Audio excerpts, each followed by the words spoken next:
Suami itu adalah imam qawamun, melindungi, mengayomi, bukan menakutkan. Paling hebatnya manusia Sayyidina Nabi Rasulullah SAW, ternyata beliau mengajari istrinya untuk berani memberikan usulan, dan kritik, bukan monster. Jadi Anda baru menjadi suami hebat kalau pengayoman Anda terasa, kelembutan Anda,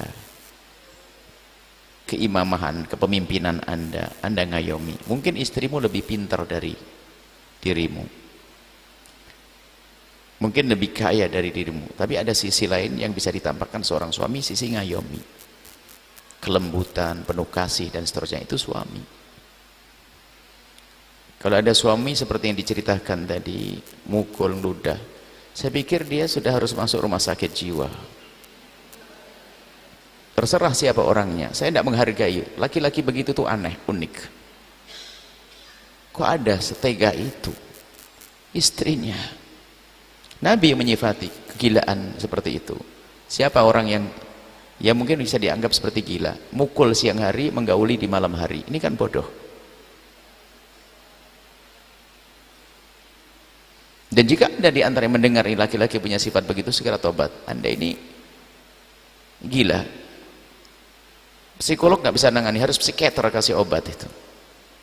Nah, ini betul merendah. Laki-laki semacam itu, laki-laki apa? Lesan yang mulia, lesan yang indah, bukan mukul, mencaci dan mengolok. Ingat, laki-laki hebat itu, kalau seandainya istrinya layak dicaci, dia tidak akan mencacinya. Laki-laki hebat itu, kalau seandainya istrinya layak dipukul, dia tidak akan memukulnya, karena dia punya cara yang luar biasa untuk menundukkannya dengan keindahan, dengan kelembutan. Bukan seperti itu laki-laki, na'udzubillah.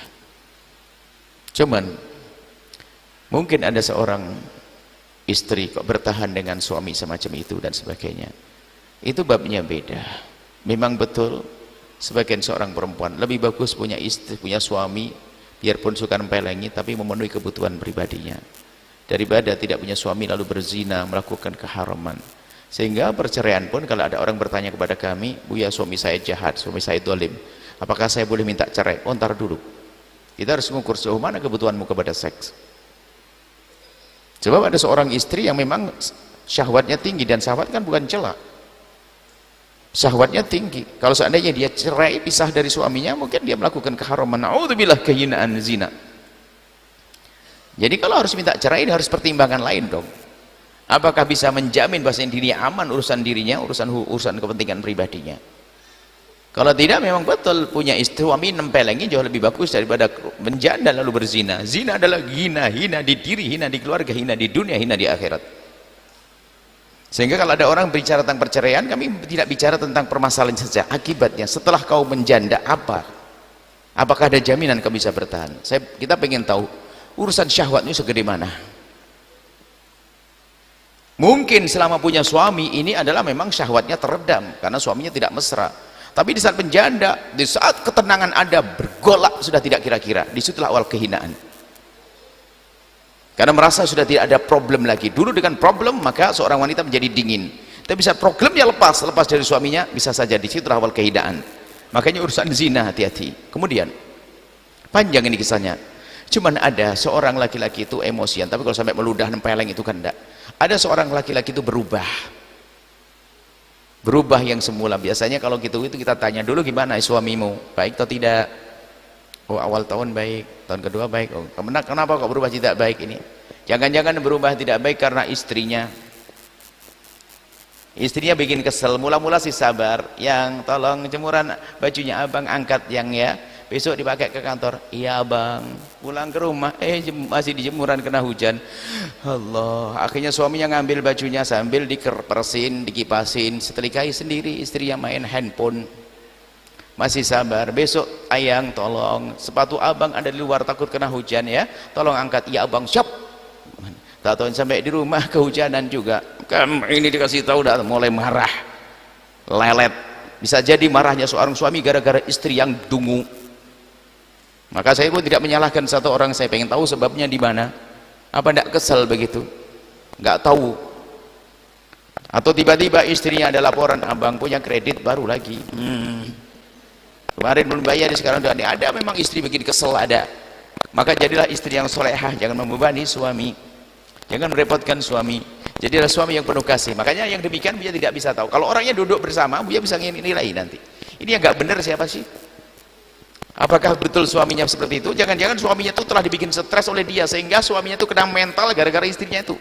Cuek, gak peduli, atau suaminya, istrinya kadang jahat sama ibunya. Jadi dia kepikiran, kena mental. Makanya jadi emosian begitu.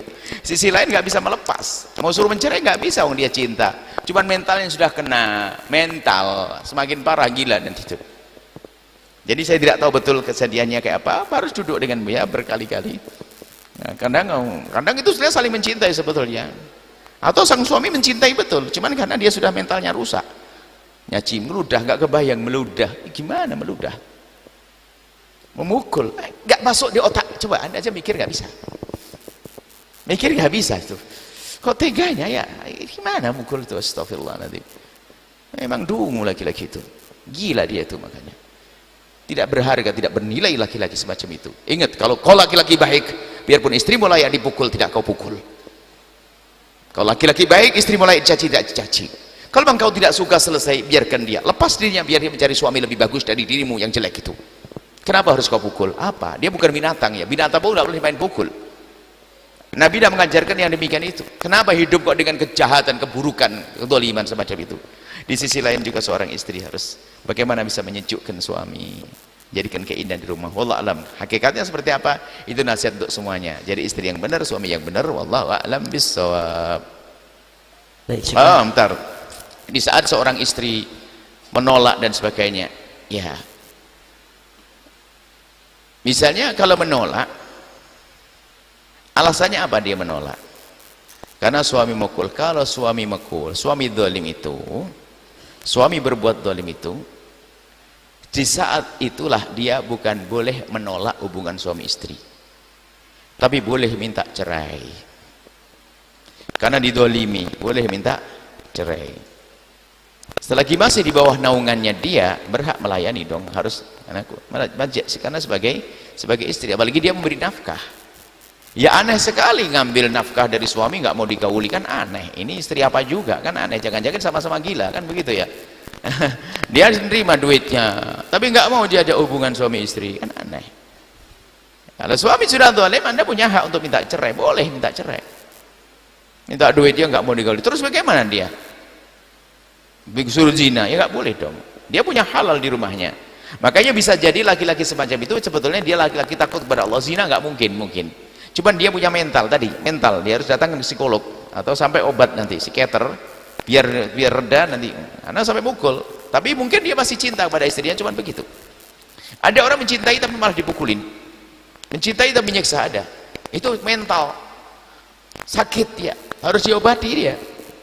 Pertama, istri harus sabar dulu sambil mengobati dia. Dan tolong, hei kaum laki-laki perempuan, kalau Anda punya gejala-gejala penyakit mental begitu, Anda tidak usah, jangan marah kalau dibawa ke psikolog. Herannya hari ini pergi ke psikolog dipikir langsung orang gila.